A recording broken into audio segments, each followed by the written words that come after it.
They have never owned this car.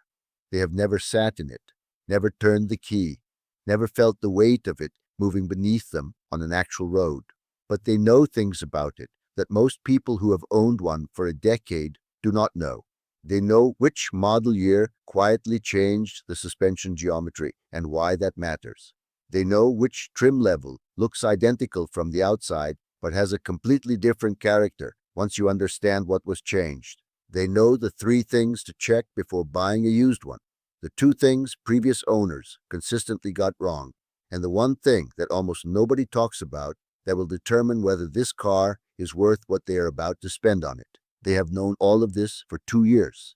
They still have not bought the car. That their browser has 47 tabs open across 3 separate windows. There is a spreadsheet, not a simple one. A spreadsheet with conditional formatting, color-coded columns, a separate tab for depreciation curves, and a notes column that has entries going back to March of the previous year. They have watched every review available. Then they watched them again when new information emerged. Then they found the forums where the people who actually live with these cars write about what the reviews never mention. And they read those too, all of them, going back years. And still, no car. From the outside, this looks like indecision, or perfectionism, or a person who cannot commit. People in their life have said versions of all of these things, gently, then less gently, and then with a specific kind of tired patience that suggests the conversation has happened before. Just buy the car. You know everything about it. What are you waiting for? But that question, asked so reasonably, so logically, contains a fundamental misunderstanding of what is actually happening, because the research was never primarily about the car. The car is almost incidental. What the research is actually about runs so much deeper than any vehicle, any forum, any depreciation curve. And once you see it, you will see it in every area of their life, not just the car, everything. Begin with the architecture of the research itself. When a person spends years researching a single purchase, they are not gathering information in the way most people gather information. They are not moving toward a decision. Yet they are constructing a fortress around one. Every new piece of data is not a step closer to buying. It is a brick in a wall designed to make the eventual decision unassailable, unreachable by doubt, protected from the specific kind of pain that comes when you make a choice and it turns out to be wrong. This is the first layer. The research is not about the car. It is about controlling the outcome, about reaching a place of such complete and total information that when the decision is finally made, no one, including the person themselves, can question it. Not because they are arrogant, because they are terrified. Terrified of the specific feeling that arrives when you committed fully to something and discovered it was not what you thought. When you trusted your judgment and your judgment failed you. When the thing you chose, the thing you decided was right, turned out to carry a hidden cost you did not anticipate. Something in their past produced the terror. Not a car, almost never a car, something larger. A decision made with less information than they had, or with all the information available and still the wrong outcome. A relationship, a job, a move, a trust extended to someone who did not deserve it. Something that taught them, at a level below conscious thought, that the distance between a good decision and a catastrophic one is smaller than most people believe, and that the only reliable protection is knowing more, always more, until the fortress is complete. Except the fortress is never complete, because that is not how fortresses work. Now go to the second layer, because this is where it gets genuinely uncomfortable. And the person who researches a car for years is not just afraid of making the wrong choice. They're afraid of being seen making the wrong choice. There is a difference, and it matters enormously. Most people who make a bad purchase are mildly annoyed with themselves, adjust, and move on. But for the person in the forum at midnight reading owner reviews from 4 years ago, a wrong decision is not an inconvenience. It is evidence. Evidence that their judgment cannot be trusted. That the confidence they project in their research, the authority with which they can describe the difference between the base and the sport suspension, was not real competence, just performance.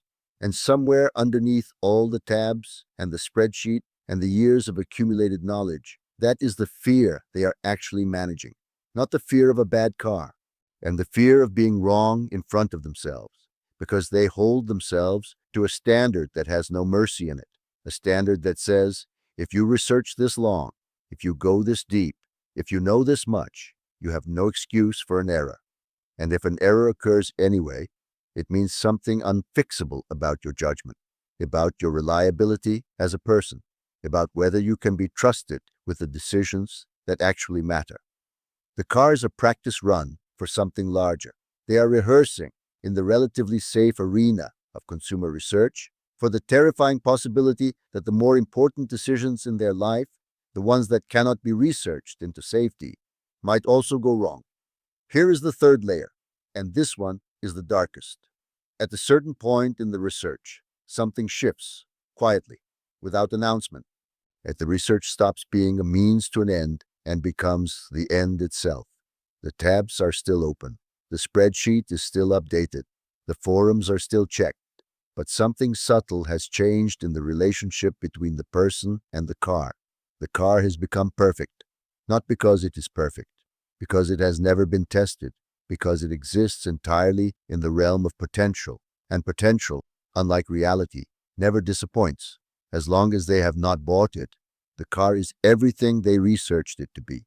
Every positive review holds. Every promising specification delivers.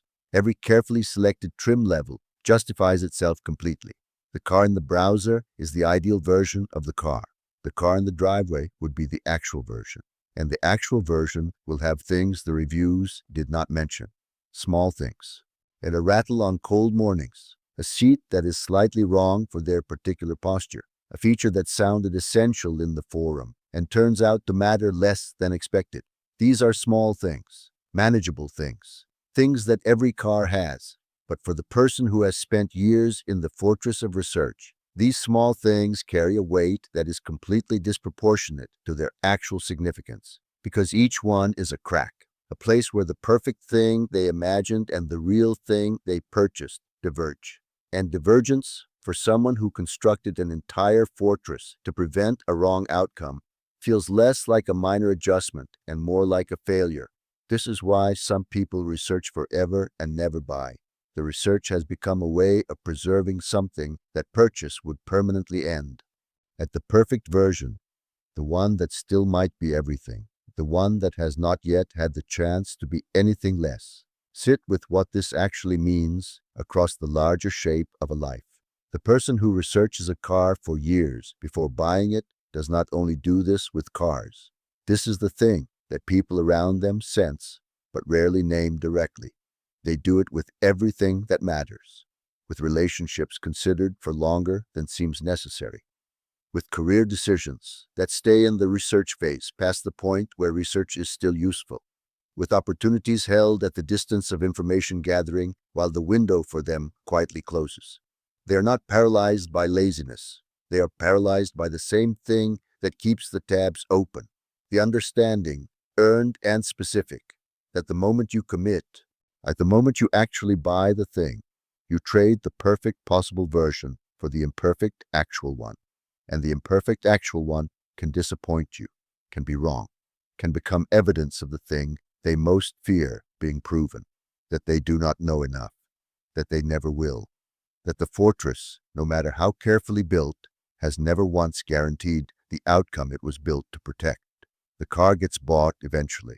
Usually, something shifts, a deadline, a deal, a moment of clarity, and the research ends and the ownership begins. And what happens next is the most revealing part of the entire story, because the car is fine, usually more than fine. The years of research did their work. It is the right choice, and the person knows it is the right choice, and they feel, for a brief window, something that looks from the outside like satisfaction, but underneath it, something else, something quieter and more complicated, a faint mourning for the version that lived in the tabs, the one that was still possible, the one that had not yet been reduced to the specific, limited, real thing sitting in the driveway. And somewhere in the back of their mind, a new tab opens. Not for another car, not yet, but the reflex is already running. The part of them that knows with a certainty built from years of being exactly this way, that the next decision is already out there, waiting to be researched, waiting to be known completely before it is trusted, waiting for the fortress to be built around it, before they are willing to let it be real.